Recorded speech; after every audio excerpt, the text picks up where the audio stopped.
ভারত নামক রাষ্ট্রে কোনো রাষ্ট্রভাষা নেই। হিন্দিকে রাষ্ট্রভাষা করার চেষ্টা হয়েছিল, কিন্তু দক্ষিণ ভারতের মানুষের প্রতিরোধে ইন্ডিয়ায় আগুন জ্বলেছিল। হিন্দিকে রাষ্ট্রভাষা করা যায়নি। ভারতে যেটা আছে সরকারি কাজের ভাষা, আচ্ছা, রাষ্ট্রভাষা না, সরকারি রাষ্ট্রভাষা। কাজের ভাষা।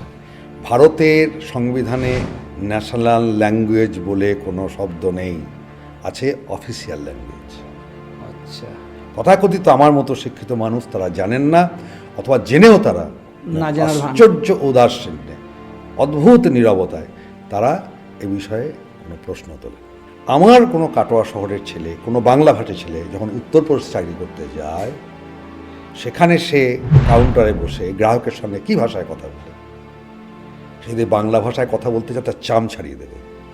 কিন্তু আমার শহরে বসে, আমার পশ্চিমবঙ্গে বসে যদি কোনো অবাঙালি, জন্মসূত্রে অবাঙালি অনেকেই চাকরি করেন, তিনি যদি হিন্দিতে বা অন্য ভাষায় কথা বলেন, আমি ভুল হিন্দিতেও কথা বলার চেষ্টা করব, কিন্তু কখনোই তাকে আঙুল তুলে প্রশ্ন করব না যে আপনি এ রাজ্যে চাকরি করছেন, আপনি বাংলা ভাষায় কথা বলেন। বাঙালির বিপন্নতার অন্যতম কারণ এটাই।